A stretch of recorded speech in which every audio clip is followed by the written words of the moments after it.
Thank you guys so much for hanging in, hanging on, hanging out with me today. I really, really appreciate it. I know we've had some technical hiccups, but I'm super stoked that you all are here today. We're going to go through a World War I genealogy. We're going to start off as if you know absolutely nothing about your Great War ancestor, and we're going to build up along the way. Now, the first thing that I hear from a lot of people when we start going through World War I research is, oh my God, everything burned, there's nothing left. Now, that's the big myth about Great War research, but it's also years, or they're doing up to the Korean War, that there is nothing left. There was this ginormous National Archives fire in like 1973, and it just took everything out and there's nothing left. But what I want to talk to you about today is that World War I research is easier than you think, because federal military service records are just one type of record. So if anyone is used to or has experience working with burned church or burned courthouse or any sort of other burned record, I mean, I live near Chicago, so a bunch of our records torched with a little fire we had in 1871. But if anybody's used to working with that, you'll understand that there are workarounds. And for the Great War, there are infinitely more workarounds, because records are kept not only at a federal level, but at a state level, a county level, and sometimes on a regional or municipal level. So we're going to go through all of those types of records today. So how do we know if your ancestor served? That's a great question. So the number one thing that I always talk to with people are that you know if someone served if you might have a family story, you might have dug through a closet while you've been the Princess Grace of stay in place right now. You might have found some photographs, some medals. You might have done some research on Find a Grave and found a photograph of a military headstone or found some documentation for that. If you're really canny, you may have found some information on someone who served in the Great War from the 1930 federal census. Way over in column 36 of the census, it asks if you were a war veteran and from what war. And this is a great way to find gentlemen, so not ladies, let's apologize, but men who served in the Great War. They will have a designation of WW for World War, and yes, you can find them in the 1930 census. You might have also had newspaper articles, or someone may have been involved in the American Legion, or they received treatment in a Veterans Administration facility, or you found them on a list. They might have had an obituary and that they were on a list of county or state veterans. So those are the general ways that people found out that someone served.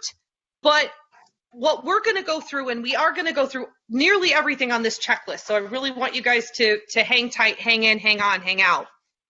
Because we are going to go through all of this. This is our checklist. This is in our handout that Suzanne has provided for the class. I'm going to make that available on my website today as soon as this is all over with, so you guys can download this and enjoy it. So don't start writing anything down as much as I want you to take a look at all of the resources that are on this page that are available to you. So as we think that, oh, if there's no official military service file, oh, that's it, we can't do anything else. And the answer is wrong. That's 100% wrong. There are a slew of resources that are available, and you can get some of them online. You can get some in person. You can get some that are mailed to you. There's a variety of ways to access this information. Now, start with what you know. That's the number one thing. Start with what you know. So this was my World War I saga of trying to track down people who served in the Great War.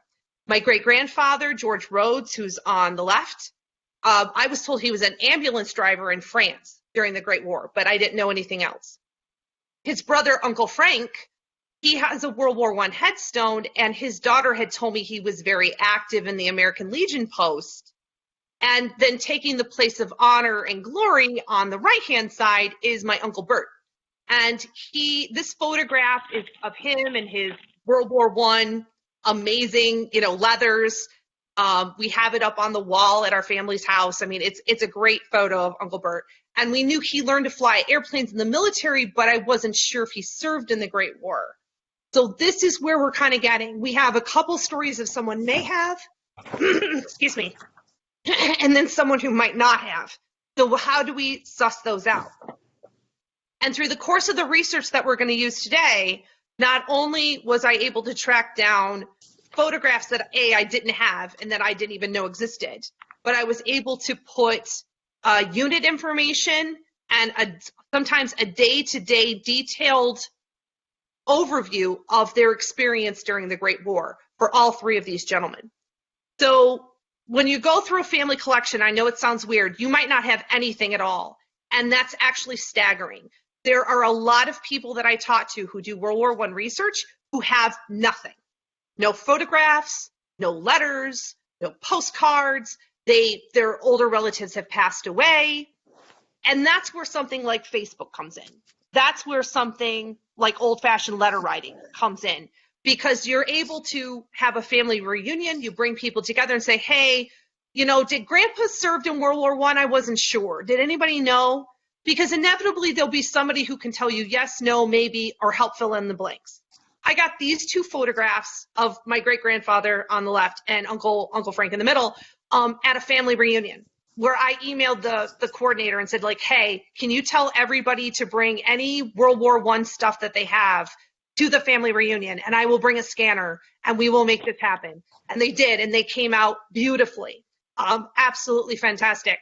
And beneath, if I'll just like a little history spoiler, Grandpa Rhodes, his hair is like Art Garfunkel hair, which is why I've always said that his hat was so tall, even though it's the campaign hat. You know, it's just there.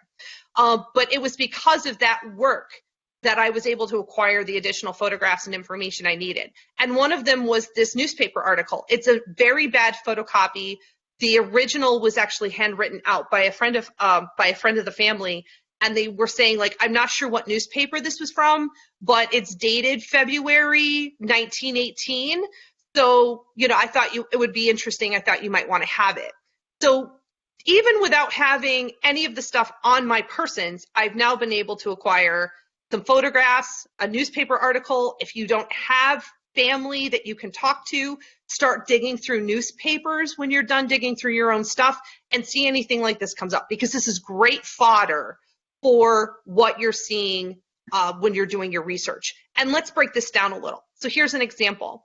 This wonderful photo of a newspaper article of Uncle Frank and Grandpa Rhodes. So it has in the pink box just a little family nugget there about their sister. One of their sisters, Estelle. So she has set this article in. In the yellow lines are all about Uncle Frank. So that he's 18 of years old, which is a complete lie. This kid was 15.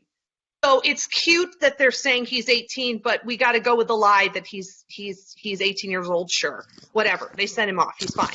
So then you have in red, you have everything about George Rhodes, Grandpa Rhodes, enlisting and where he was from and where he enlisted. And just out of this information on the scant little article, yes, I have two photographs, one that I've now been able to see, the other one I don't know whether it still exists, but I'm also able to figure out which, one is in the Aviation Regiment, another one is in the Quartermaster Corps. Uncle Frank is on Long Island right now waiting to go to Europe. George is enlisted, but we don't know where he is. So how do we expand on this account? And the first place I want you guys to go to is to Family Search. FamilySearch.org. If you're not used to using Family Search, it's a free website. It's completely free. You can get it from home 24 hours a day in your bunny slippers. And it provides this particular record. It's called the Veterans Administration Master Index Card. These date from 1917 to 1940.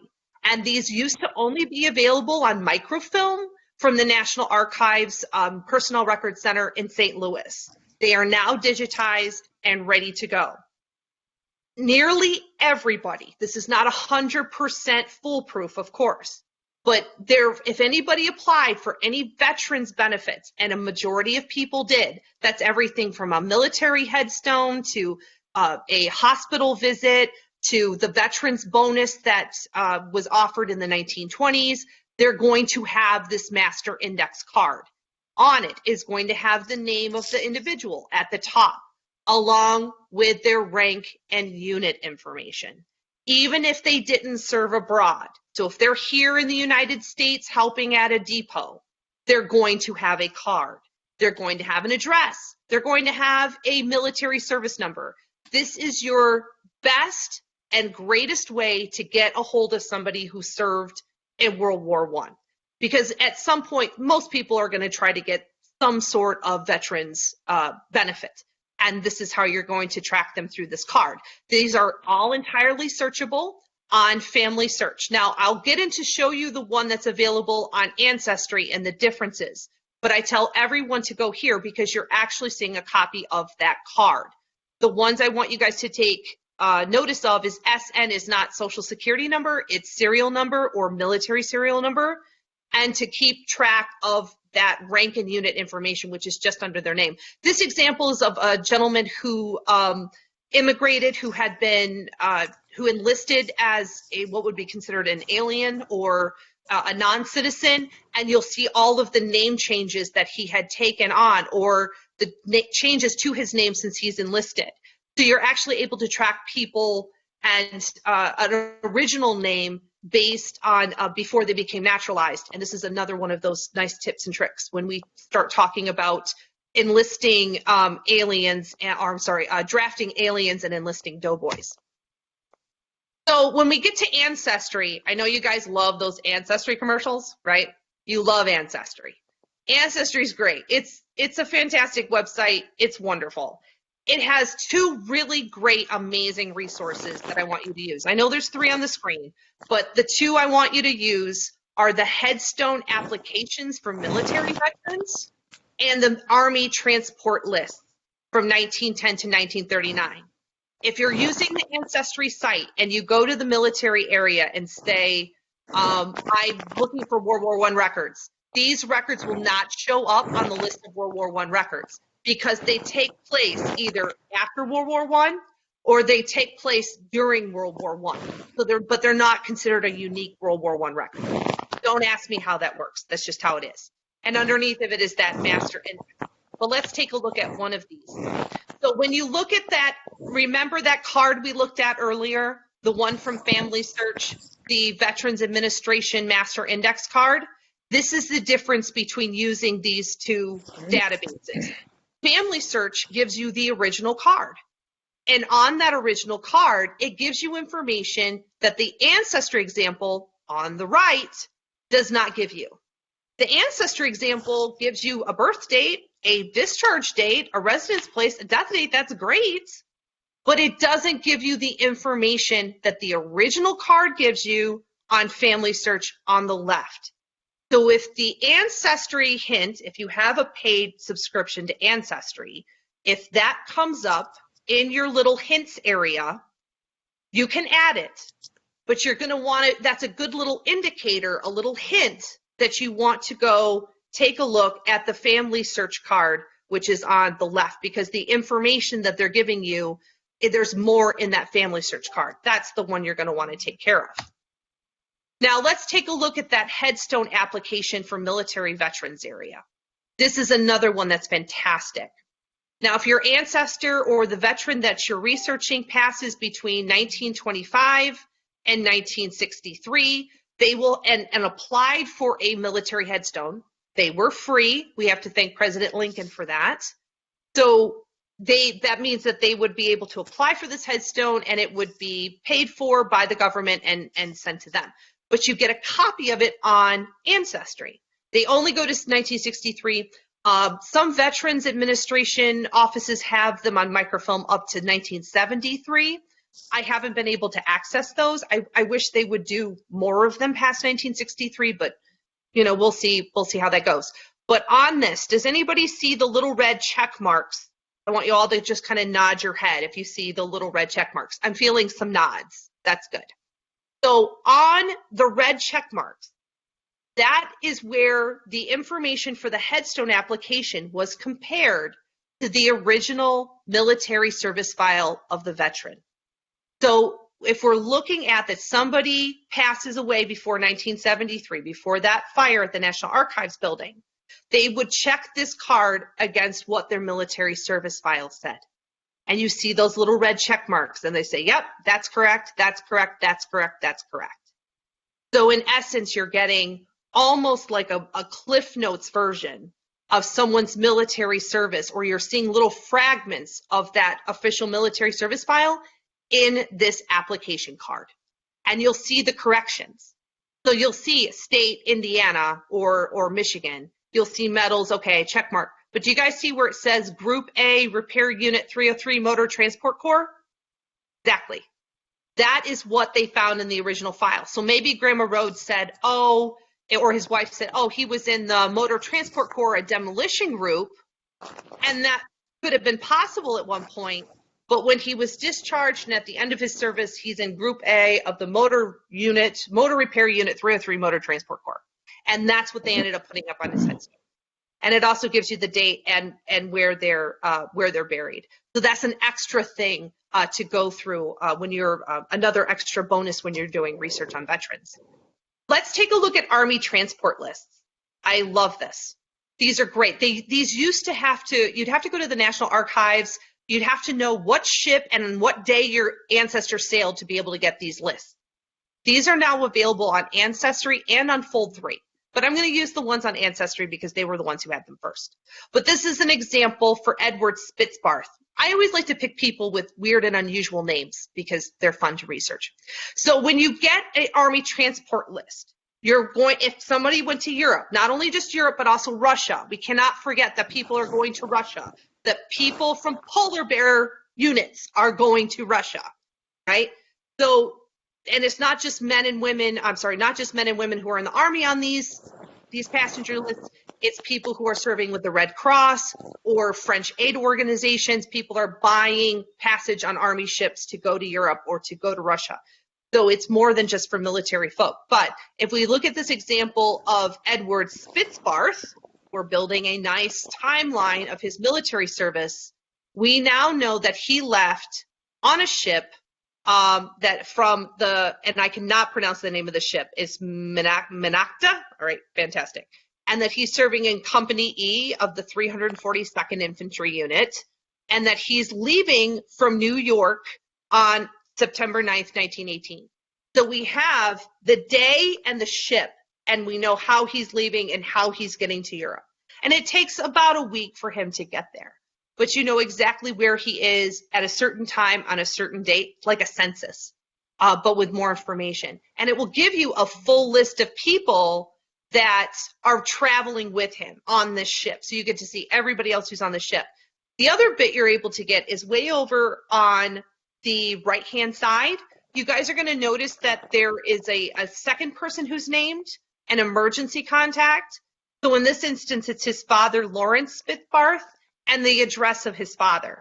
So there are two of these. There's an outbound and there is an inbound. Unless you, well, even if you passed, and I'll put this in a situation. So this is them going to Europe, coming back into the United States. This is viable for anybody who comes back, even bodies that are disinterred and brought back to the United States. So families had the ability, if their loved one passed while in service, they could be buried in France or wherever they died, or they could be exhumed and transported back to the United States at the cost of the government. So you might have somebody who passed and will have an inbound list. They will still be listed in the manifest with their name and information. They'll just be on a roster with a whole bunch of other people that didn't necessarily serve with their unit. So be careful. This is not just for living people. This is for dead people as well. But on the inbound list, you get the extra benefit of not only getting the name of the person, any sort of service changes. Have they been promoted? Have they gone to a different unit? You still get that information, the contact information, but then you'll get a stamp that says where these people are being sent to be processed out. So that's another place and another location for you to look for records to Camp Merritt. So Camp Merritt is pretty close to Hoboken. So that means that when they get into Hoboken, New York, they're going to take the train up to Camp Merritt, and that's where people are going to start getting processed out. So you found another location and another journey preparing you to fill in the gaps for someone's military service. Now, these are not everything that's on Ancestry, but these are the ones that I have felt are very, very useful. And Ancestry is really great about adding more records. So these are all in your handout. These are all in the handout that I provided to Suzanne. I know that they're going to add more, so this is going to change over time. Really great things if you have, for state records, if you have someone, a veteran from Ohio, from California, Connecticut, and New Mexico, Utah, and I think there was one more, North Carolina, I think. They had really, really great, amazing state-specific records, which is so weird for New York, because New York is like a black hole. It's one of the worst states to go do research in. Yet, for New York military records, they have everything. It's super weird. I mean, if anybody has New York ancestors, they'll understand the pain and frustration that the rest of us feel. But this is New York takes the cake. They do an amazing job with records. Now, another couple things with the not completes. Please be careful about the soldier naturalizations on Ancestry. They are not complete. The military records from Camp Funston are not complete. And they've tried doing something with American soldiers of World War I, some sort of strange experiment. That's by no means complete. But take a look at these and see how that you can fit them into your research. When we go into Fold 3, the Army transport lists, the same passenger list we talked about earlier in Ancestry, those are all on Fold 3. But these are where some additional records that you're going to want to use in your research when you're going to Fold 3. Some of them are free, some of them are not. But the ones I want to highlight here are the Army registers at the top left of your screen. Those are for enlisted men, not necessarily drafted, but enlisted men. And those Army registers are super helpful when you're going through things from every type of war that you can imagine, from the wars right after our independence through the wars of 1812, the Civil War. It's a great resource. I use it all the time. But it's really good for World War I, and so also for World War I are the Navy cruise books. I talk a lot about Army in my lecture today, but that's because the Marine and Navy records for World War I survive intact. You can request them from the National Personnel Records Center in St. Louis. You will get them in a couple of weeks, and they're beautiful. And if your ancestor served in the Marines, you get an added bonus because their file comes as like a little folder that has a headshot of every Marine who served. And those are amazing. They're beautiful, and you can get them. So I talk a lot about Army because a majority of people were in the Army, but I'm throwing out an invitation for people who have Navy ancestors. The cruise books here are great. And also what's available is the Expeditionary Force in North Russia, something we do not talk about a lot in World War I research, but that dialogue needs to change. Now, also available for free online are the free World War I panoramic photo collection. And I want you guys to go here and take a look. Now, these photos, because they're completely free, all you need is a free Fold 3 registration to log on and use them. But what's fantastic about them, they're not only pictures of the camps or pictures of some of the units or some of the regiments and some of the nursing hospitals. Some pictures will have just photographs and they're great.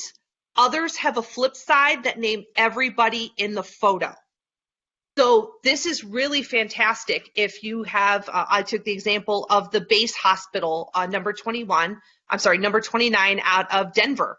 And all of the ladies in this photograph on the back of that photo are named. So that's a fantastic resource.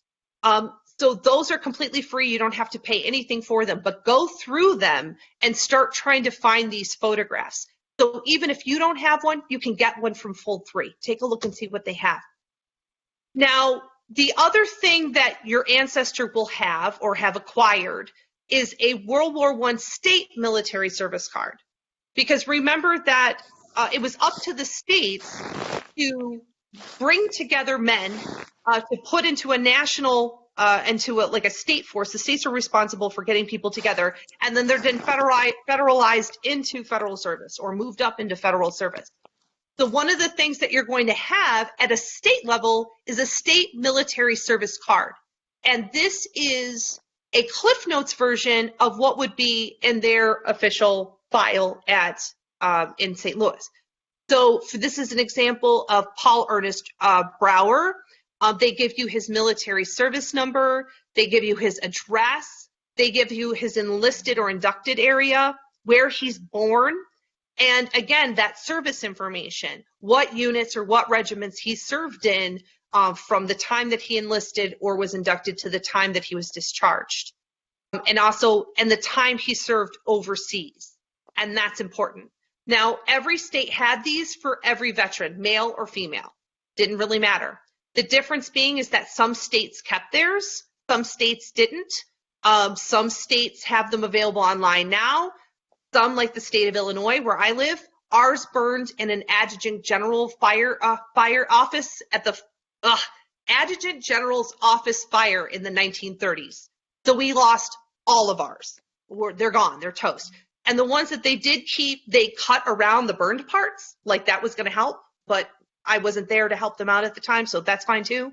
So we're relying on the Veterans Administration Master Index to help piece together our World War I veterans from Chicago, where other states have these and they're available. Some are available online, some are not. Now, I did want to bring up at the bottom of this is the list of authorized abbreviations for World War I service cards. This is a free PDF that's in your handout that will help you decipher some of these initials and acronyms and all of that other type of information on these service cards. So you can actually read them yourself. It's a handy dandy guide to be able to help you read these.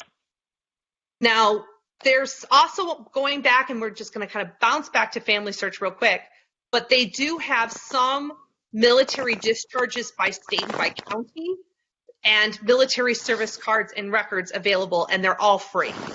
So Alabama, Georgia, North Carolina, Ohio, Mississippi, and Texas, all of their military service cards are online and free on Family Search. They also have Michigan and Michigan censuses, but they don't call them that. So when you're looking for these records, it's nice to call them a military service card. Sometimes they'll just call it World War I records, or they'll call it Veteran Census. It's not terribly consistent, but they do have them available and they're free and you can download them. And in many instances, they're all searchable. So if you do have a Family Search account, they should be coming up into your, and you have a family tree, they should be popping up in your inbox. If not, just go find and search them. Now, there's a website called From the Page. A lot of people who this is a new site for a lot of people, but it's a transcription website where different colleges, universities, archives can put their stuff up online and people volunteer their time to transcribe them. Now, I'm not telling anybody to go out and transcribe stuff right now, even though that's what's helping keep me sane right now, is doing as much transcription as I can at night when I can't sleep. But I want you guys to go here to take a look at their World War I collections that they've already digitized, because they're amazing. Virginia has World War I veterans questionnaires, and they asked people, men and women alike, who served in the Great War, to fill out these 4-page questionnaires that talk about their experience. Some people were really chatty. Some people just did the bare minimum. Some people didn't even turn them in at all. Some people had passed, but their families turned them in for them on their behalf. So these are great, and they're all you can search for them by last name. So you can actually just scan them, find the last name of the individual, and read their account, even if it hasn't been transcribed. Indiana has finished all of their World War I service records. Those are all available and today on their site. North Carolina is working on a couple of things. California has an amazing amount of stuff. And then Stanford University has student letters that students wrote while they were they had left Stanford to go fight in the war. So it has a collection of their letters that they wrote during the Great War. So fantastic, fantastic stuff from the page. Now, these are all in your handout, but these are examples of different states that coordinated an effort to have World War I records available online for people to download and use. So for example, Florida has all of their World War I military service cards available on Florida Memory right now. New York did an amazing amount of information on their units. There's Missouri over there, and they went the extra step of having the gentleman that you'll see over here on the right with the American Field Service. They actually had photographs and information of people who just volunteered, who were going off to Europe to volunteer, whether it was with the Red Cross or the YMCA or the Jewish relief organizations. These were all in there. Now, this is another one I want you guys to look for. It's hard for me with 53 people online to talk about individual counties, but this is one strategy I want you guys to try to find. If your ancestor may have lived in a county, sometimes a city would put these together.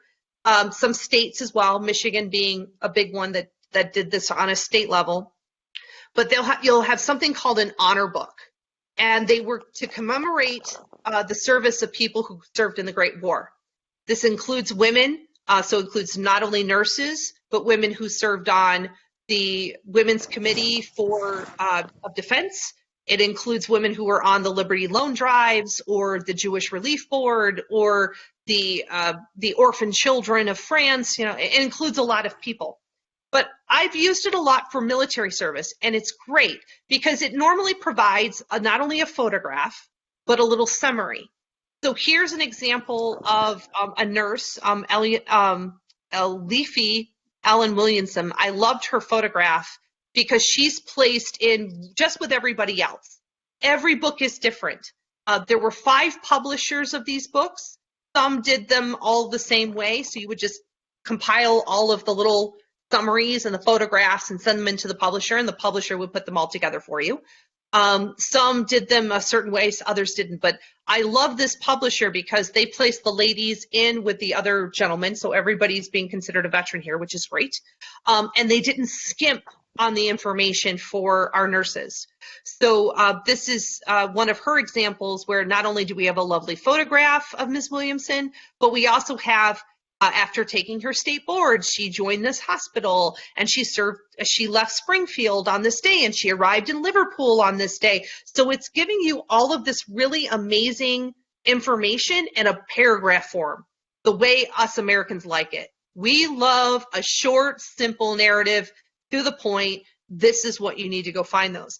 And you can find these on Internet Archive. If you're not used to using Internet Archive, go to that site, register for a free account because it's everything. Now, this is one from Sangamon County, Illinois, and I really love what they did by placing, not only having photographs and summaries for the men and women who served, but also for people who served in the YMCA, the Red Cross, and some of the Transport Corps, Women's Motor Transport Corps. They put everybody in their book. And this is where we get these wonderful, wonderful examples. And remember that it's not just young people who are serving, it's older people as well. They may be organizing relief efforts, they may be organizing food conservation drives, whatever it is. But these county honor books, depending on the author, do a really great job of filling in those gaps. So don't just look for men, look for women, and so moms and dads and grandmas and grandpas, look for all sorts of family in these books as well. And on Internet Archive, a lot of them are searchable. So if you have an ancestor who passed during the Great War, this is one of your best resources to use.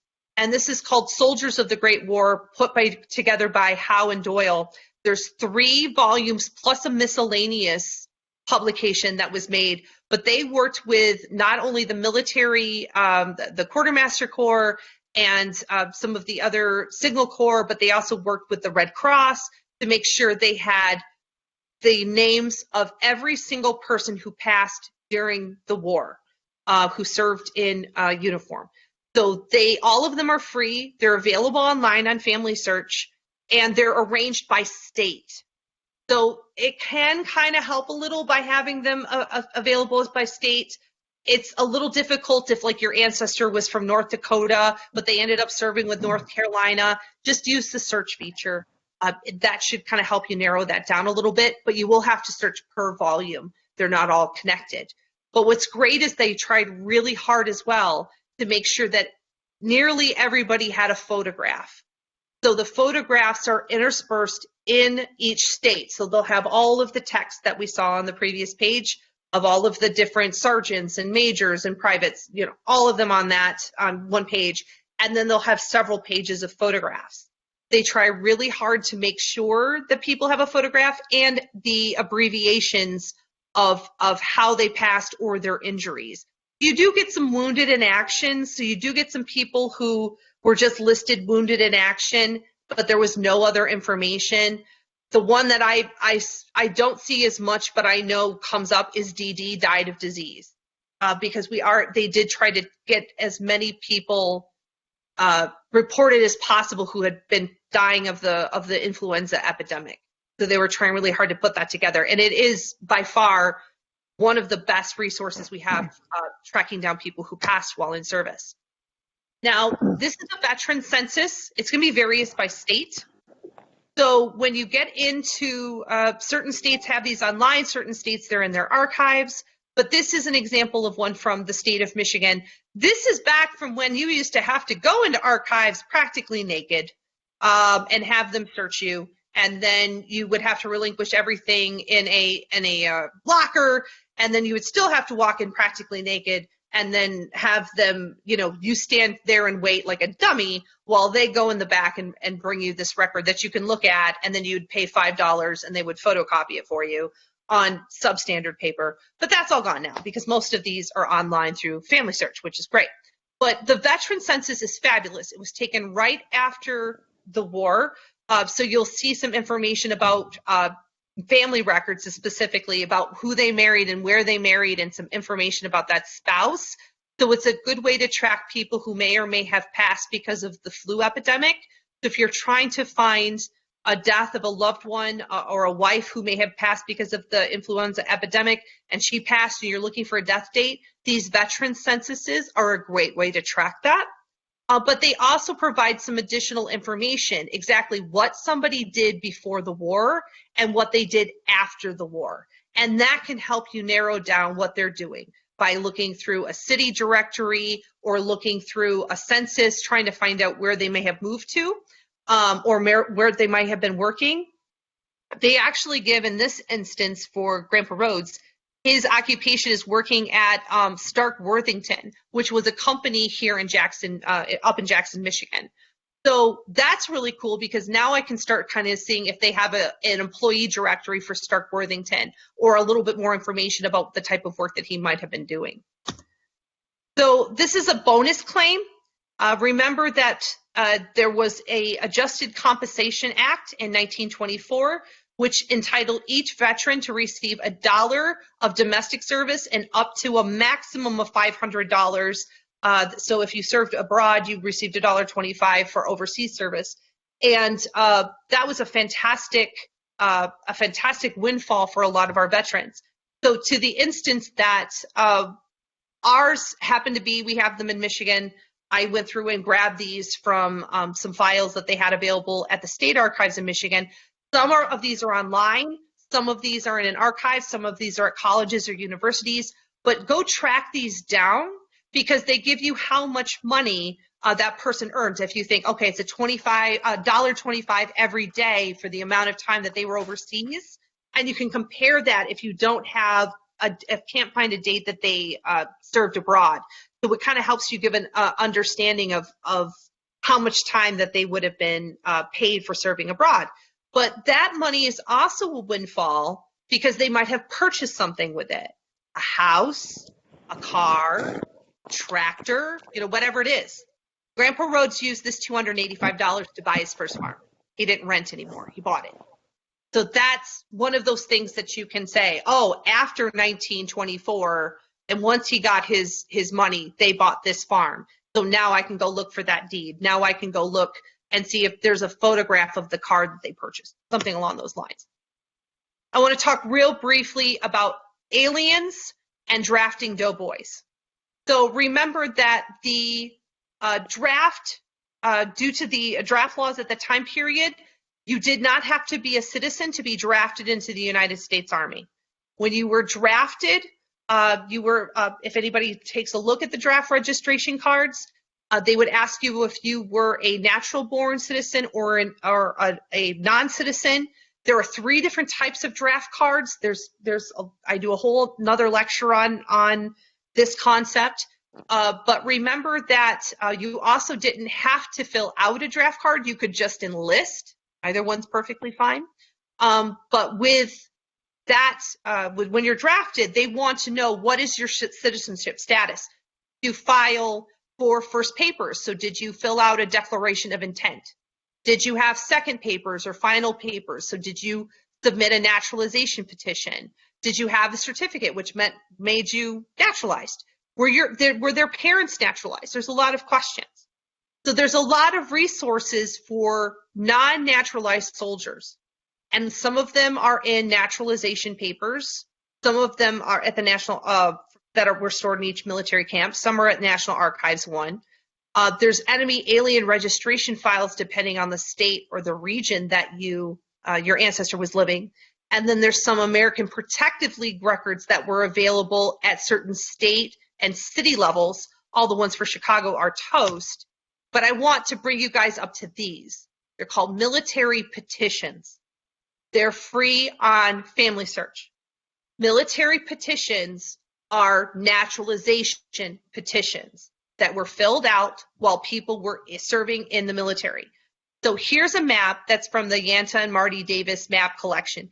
This is fabulous. Go bookmark this link because it shows you the camp. So here's camp, taking a look at Camp Wadsworth. It's going to tell you that, or Camp Green, for example, that all of these guys from Idaho, Wyoming, Washington, Oregon, Montana, North Dakota, and South Dakota are going to be at Camp Green, right? So if I know that my ancestor was from Idaho, Wyoming, Washington, Oregon, Montana, North Dakota, and South Dakota, let's go take a look at some of the Camp Green naturalization petitions to see if they had been naturalized while they were in service. And those are some of the resources that you can use. Now, not every single camp had a naturalization court. Sometimes they went to the local courthouse. Sometimes they had a state level court that they went to. Some were done at the camp. Some were done at the county courthouse. Sometimes they said, oh, we're all going to walk and we're all going to go fill these out. But these records have also trickled into state archives as well. So like the state of Virginia has all of the naturalization records for Camp Lee, which you'll see kind of at the top of your map there. They have all the military naturalization petitions there, and they have an index and a finding aid. So if you know that your ancestor was in Camp Lee at some point, so Division 80, then you could go through their index and find their naturalization petition that they filled out while serving in the military. But these are just a couple examples of those. A lot of them, and I know this sounds weird, are not searchable. They're not indexed. It's the thing we now live in a digital world that I don't know when they'll be indexed. But this is one more thing to look at and examine while you're on your quest to find records. And this is what one of those petition for military petitions looks like. And this is an example from Camp Upton in New York. So this is really, really great because, yes, this was also filed with the immigration, our Federal Immigration Service. And yes, they did talk about making the fees for that exorbitant. I think it was going to be up to like $600 or something for a naturalization file, something absolutely mad. But this is a way to also get this and not spend the money. But you do, unfortunately, have to kind of shuffle through papers digitally to get what you want. This option is a free option, and the other one might soon become a very, very pricey option. But now you have options that you didn't have before. So let's talk about researching at the National Personnel Records Center in St. Louis. The thing that people want, I always want to tell people about is that, yes, you can technically walk in without an appointment. But after being there for several years, I know people appreciate an appointment. So you call them, or, well, don't call them right now, but when all of this stay-at-home, shelter-at-home stuff goes away and we start getting back to business as normal, and if you do feel up to a research trip, I highly advocate that you go here to the National Personal Records Center in St. Louis. So here are 3 of the things. We're going to go through some of the information that they have. You'll make an appointment and you'll go. So they have those beautiful Veterans Administration index cards, which the ones from 1917 to 1940 are on Family Search. But if you're trying to find other veterans from previous wars, the National Archives has them going back to 1912. So that would be my one concession, that you're still going to want to go if you're doing Spanish American, Philippine insurrection, Civil War, Mexican War. Those Veterans Administration index cards are not on Ancestry yet, or not on Family Search yet. The ones that we're going to go through next are the muster rolls or the roster files. I want you guys to absolutely get these. 100%.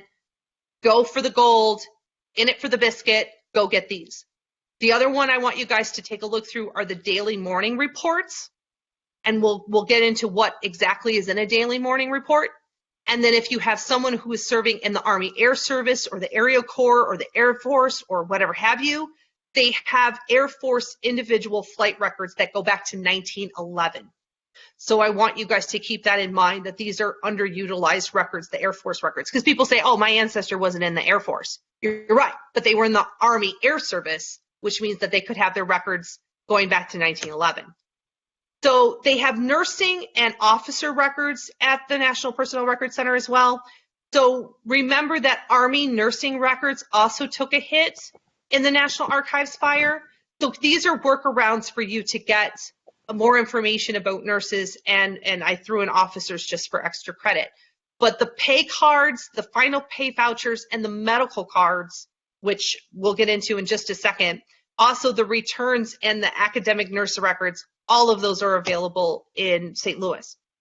So there's an example on the left. I know we already covered the Veterans Administration index card, but that's just what they look like on the microfilm reader. Fine.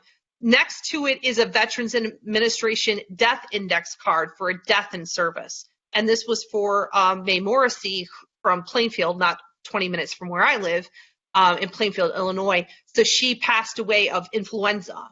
So we were not only able to get her her index card at the National Archives, but we were also able to get her nurse's medical card, which you'll see now on the left. So these are for nurses who fell ill while they were in service. So they're not only able to get, this was the little card that followed them around as they were getting treatment. So what type of, did they have tuberculosis? Did they have influenza? Did they have an appendix? You know, what was the problem? And this little card followed them around. They have these going back to 1912. So they're a fabulous resource. And then on the right is that Air Force individual flight training record. Those go back to 1911. They have a lot from World War I or right before World War I, and they have a ton for World War II.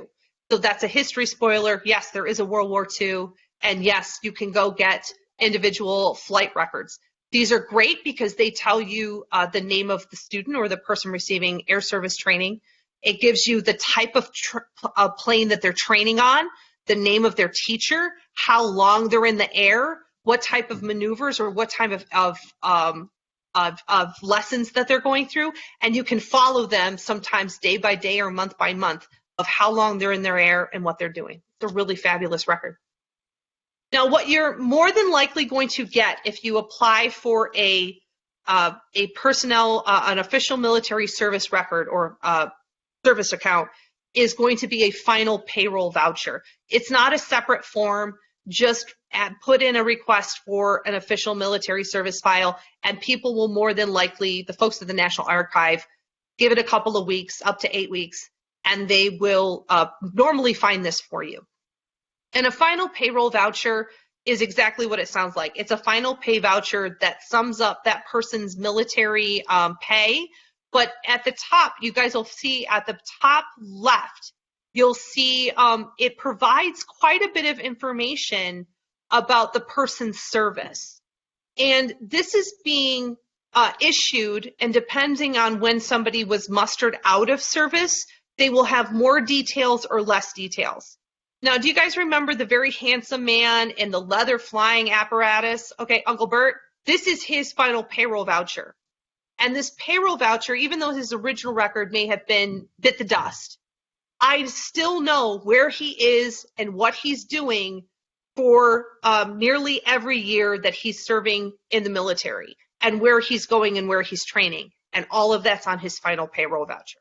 So it's a condensed version of a full file on one sheet of paper. And I'm super grateful to have it. So don't be afraid of this final payroll voucher. I know it sounds weird, but you know, you're going to get some of your information there, but I want you guys to take a look at muster rolls and roster files. These are the things I want you guys to go get. They're on microfilm. You just request them from the National Archives in St. Louis. They bring them out to you. You'll look for them by unit information typically. So this is the 86th Area Squadron. Just like with anybody who does military research for the Civil War, right? That every month on a muster roll, it's going to tell you what? It's going to tell you the name of the person. It's going to tell you where they are. Are they present? Are they in hospital? You know, where, you know, what's going on with this person? The muster rolls and roster files for World War I do the exact same thing. But this time, they're typed. They're typed, they're legible, and they're beautiful. And we're going to go through them. So this is an example of the early muster rolls from World War I. The earlier your ancestor was in the system, the better the muster rolls are, because they're full of details that you don't get later in a roster file. So the muster rolls from earlier, so early 1918, the 1917, 1918, they're great because they include a remarks area on the muster roll. And this is the one for Uncle Frank, the 15-year-old who decides to go off and fly airplanes because it's just the thing to do. So in his muster roll for the 86th Area Squadron in February 1918, it tells where they are, so that they're at a certain area. I think they're in Scott Field, Illinois, and it tells you the day that he enlisted, November 17th, 1917. It's that he transferred in as a private from the 154th. It was a provisional unit with the Aerial Squadron, and that he's now at Scott Field, Illinois, and that he came into their unit, into the 86th, on this specific day on January 13th, 1918. And if you guys look at the muster roll at the top in the gold areas, like the goldenrod gold, okay, do you guys see two other people on that roll who also transferred in from the same provisional unit into the 86th Area Squadron, right? These are now my new best friends, because I'm going to find their descendants on Ancestry Family Tree and say, like, hey, I noticed your ancestor Harold Mobley served in the 86th Area Squadron. Do you have any photographs of him while he was in service, him and all his friends? Perfect. Do you have any letters from him, what they were doing, what they were going through? Do you guys see where this is going? Right. This is not just about your person. If the military is giving you all of this beautiful information that's on a typed written page, it's time for you to go get it. Go get it, throw it in your list of things to do, and go ferret that out, because this is the part of the adventure I love. Now, once we get into late 1918, early 1919, it changes into these roster files, which I'm not as fond of, honestly. I liked the older muster rolls because of the remarks area. But, you know, a lot of things changed during World War I. A lot of the way that we keep records changed. A lot of things that we would have considered to be very ordinary during the first part of World War I now changes rapidly, and we use that actually all the way through World War II and into Korea. So we're changing up for a modern war. And the roster files show this. So now you see a giant list of people, which is great, but you see all of their military service numbers, fine. You do have to dig a little bit more on the page, but it does tell you where everybody is, what they're doing, as far as like we're February 1919, we're at this place in France, and these are the people who are present, and then you guys will see in red, there's a red arrow. So these are the people, the losses for the month, and why. So were they dropped? Were they deployed? Were they promoted? Were they sent to hospital? You know, whatever have you. That they were in, and you guys will see in the middle, I didn't put a box around it. But if you go up a little bit in the middle of the second page on the right, you'll see Advanced Air Service Depot, I think it's Meuse, France, and it gives you the place. So now I know exactly where they are in France in February 1919. It really is that beautiful and that simple, guys. It really is.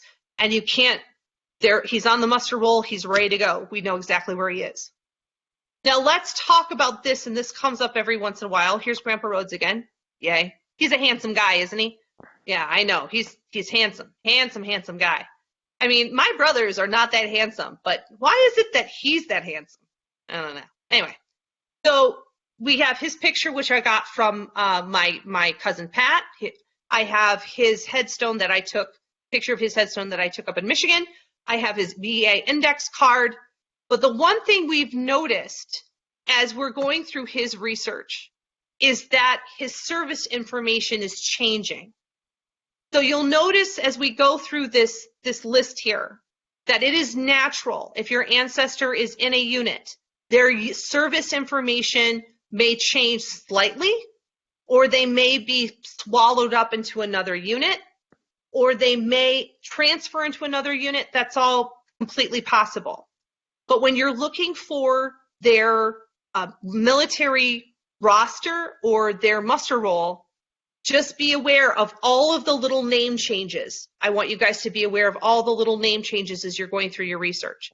So up at the top, I've got that U.S. Army transport list from January 1918, where Grandpa Rhodes is going from New York to France. And he's with now it says a provisional company for Quartermaster Corps Mechanical Repair Unit 303. Fantastic. When I get down to his muster roll, I kept trying to say, like, I can't find his muster roll. I didn't look at that. I kept looking at the headstone application file at the bottom, 1963. That was the newest record I have. I said, well, it says Group A, Repair Unit 303 Motor Transport Corps. Well, that's not what the muster rolls originally started as. They started with what the original Army transport list says that his designation and unit is. Don't necessarily look at that last record or the official record of what he mustered out as. Look at the earliest record you can find, and it normally will be that Army transport list of what unit he was shipped out in to France. You can find that, then you're going to be able to find those muster rolls and fill in the blanks. Because once you get Mechanical Repair Shops 303, that name is going to change, and you'll see it change until it's now Group A of Unit 303, and then you'll see it change over time. But find the earliest record, guys. It's going to save you so many problems, and look and notate those name changes because the military is shifting. So keep this on a nice little short list so you don't get lost along the way. It's going to save you some frustration. But I want to talk about those daily morning reports because these are cool. Do not overlook these. I know these look super intimidating. Does everybody feel a little intimidated? I'm here to hold your hand and tell you that yes, this looked intimidating to me the first time I saw it. But I promise you that these daily morning reports are filled with information that you will not want to say no to. Some of this includes things like furloughs, court-martials, whether or not somebody was doing something, guard duty. Sometimes it includes who won the sack race at the intramural games that was held at the YMCA rest camp. All that information is in there. Now, I was told, and I did find this out through some other records, that Grandpa Rhodes was he was on furlough during the armistice. So that had to be one heck of a party. That wherever he was, I want to know where all the party people are at and who he's partying with on the armistice.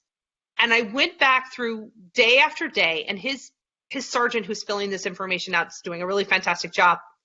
And through the handwriting, I'm finding out exactly where everybody is going, what they're doing, what their jobs are, what they're responsible for. But on this page for November 1918, I see that, this sergeant, he's going through and writing out, everybody is going, I'm going, you're going, we're all going. And I find out that here's a, Private Brinker, Private Permelo, private roads, private Rotterdam, Robert Martin, everybody, they are go from duty to absent with leave. They're going to St. Malo at 6:30 in the morning. St. Malo is a rest camp in France, and it had a YMCA area. It had a YMCA building. It was a casino, actually, so one of those high-flying things. But they had all sorts of things for people to do at this YMCA building, but they also had all of St. Malo that people could walk around. Now, St. Malo took a battering during World War II, so there's not much left of old St. Malo the way that Grandpa Rhodes and his friends would have seen it at that time period. But I can still get pictures of it, and this is just a sliver of the photos I can get of where he was on leave during the armistice. And that's fabulous. And I got that all for free off the National Archives catalog website and his daily morning report.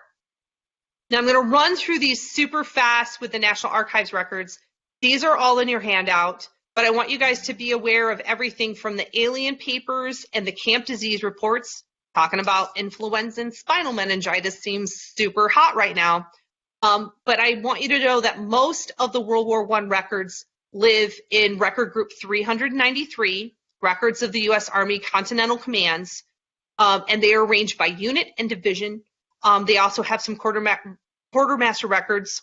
They have war dead by state, and then they have the Women's Bureau records. And then they have photographs on a totally different floor, and I highly recommend anybody who's going to Washington, D.C. to go take a look at them. I went through the commands for I went through the units for the 303 Motor Transport Corps, and I found everything from memos saying that, we're numerous reports of speeding violations and traffic regulations. So everybody's driving like crazy people, Mr. Toad's wild ride out there, wherever they are in France. I'm able to get pictures of the ambulances that Grandpa Rhodes would have been responsible for fixing. I get those at the National Archives. On the left, I have what they ate every day for a month. And that's cool. It doesn't notice what month that we're talking about, but we're able to kind of put somebody's journey or somebody's World War I experience. If supper's going to be beef pot pie with rice pudding, boiled potatoes, bread, and coffee, do you guys kind of see the simple sort of meat and potatoes fare that people are eating? And it may or may not have been fantastic quality, but you're able to kind of put yourself, when you're writing that narrative, when you're writing about somebody's experience, you got to talk about the food that they ate. That's where people talk about what happened during the day. That's where they banter. That's where they talk about their gripes and complaints, over the dinner table, that they're grateful to get the food that they're getting every day. Now, I think the question would be finding out whether or not the food was any good. But the other thing that you'll get to are these wonderful, wonderful maps at the National Archives in College Park. And you'll also get, and this was in another area that I found, a station list for the Motor Transport Corps. So if people are moving in between, where are we going day to day to day to day, instead of not necessarily reading that in the daily morning reports, they may have these records within the unit information that's at National Archives too. So I'm able to chart that out all on Google Maps and find out exactly where they're moving to, where they're going on this day, this day, this day, to make sure that the Army is pushing forward. Do you guys see that's where we're getting some of this movement from? We're making that big push into Germany during in those July, August, Septembers, This is cool. The other bit is the Library of Congress. And once you have the location of where your ancestor is in Europe, you've been able to not only find that in their muster roll, but muster roll and their roster file, you're also able to find that in their daily morning report. You're able to find out and look for photographs of what the interiors of some of these locations or what the outbuildings look like. And the one on the left is one of the shops for the Motor Transport Corps. And now I know exactly the inside of the building that Grandpa Rhodes is working in. He's working on trucks. He's putting chassis together. He's doing all sorts of work. I'm able to see exactly inside what people are wearing. How does it look cold? Is it warm? How much light is coming in? How tall the ceilings could be. I'm able to guesstimate some of these things. That it's lit. It's lit with electric light. So there's a lot of things that I'm able to pull into that journey of what it looks like, to what it smells like, what it sounds like, how warm it could have been in there. All of these are coming into play, and I got these both from the the Library of Congress online through their pictures. Now, I'm going to briefly, because I know we're running out of time, and you guys have been amazing, I'm running through these last things. These are all in your handout. The American Legion Digital Archive of Newsletters. Their first issue starts in July of 1919.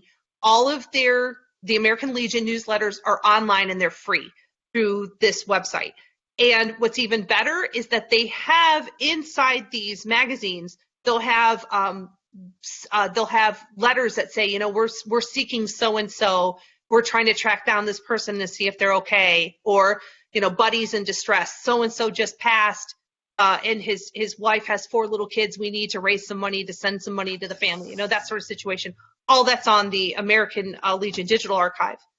The National World War I Museum and Monument in Kansas City, they have an amazing website with an amazing online catalog, extensive digital collections. They also have artifacts, and they have photographs, and you can actually search by unit or regiment, and they'll bring up just a slew of items. And these are just a portion of what they physically have. They have infinitely more in their archives. But I want you guys to go through and take a look at their online library catalog. You'll be able to go through, and even if it's not for your specific unit, but you can look for place information, you can look at camp information, you can look at letters that they've collected. All of this can help you with your research.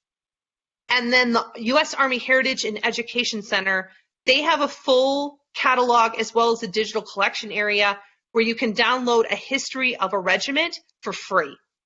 So I love going through and using their site because they're super helpful. They do reference, they're not doing reference right now, but they normally on an everyday basis do reference. And if you have questions about any sort of unit or regiment or battalion or whatever you're looking for, you can email them and they will do email reference for you, and it's all free. And they're super, super amazing and super helpful. The last couple photograph archives that I have are in your handout. The one I've been using the most has been La Bibliothèque Nationale de France. So I did like a 3-week, I did a 3-week internship with them when I was in grad school, and I wish I'd spent more time going through World War I stuff. But they have an amazing collection. Remember to put a place name or a French place name spelling or the word Grand Guerre, which is Great War, if you're looking for search results. Now, this is this was in your handout. All of the things that you would see in a full military service file, all of these items that you feel that you're missing, I've now replicated for you in a visual format for you to see exactly where you can find that information without securing a full military service file. So if you apply for it and the National Archives says, no, we don't have it, it burned up, whatever, you're now able to replicate it using the records that I've laid out in this webinar. That I want you guys to feel confident and just to be able to know, okay, a date and place of birth, a unit and rank information, a description of service, a last pay date, whatever it is, that the list that I gave you, you can replicate with these records. And this is a handout that I gave to Suzanne, and I'm sure she's more than happy to provide it for you. But when all of this is said and done, I know most of you feel exhausted. This is feels exhausted. I hope you feel invigorated, a little overwhelmed, but that's okay. I want you guys to go do your research and share what you find. And if you can, please submit it, whether it's your local newspaper, your genealogy society, send it to Suzanne, send it to me, place it on the World War I Centennial website, that's free. Put it as an ebook, share it with your relatives at Christmas. Bring the kid, no offense, if you've got kids stuck at home and they're prisoners, this is a good time to make them read it for them to get dinner. But the 2 guides that I have here, I don't want you guys to buy my book at all. Please download it off the World War I Centennial Commission site. But I did want to put in a pitch. This is my last one, I promise. That if you like this presentation, I know we had a lot of technical hiccups today, but if you liked it at all, if you found even 1% of it amusing, if you found any of this interesting and useful, please consider making a donation to the World War I monument that we're erecting in DC. And I hope that you guys really, really enjoyed this. And with this, that is my final question. And now I'm going to stop sharing and shut up so you guys can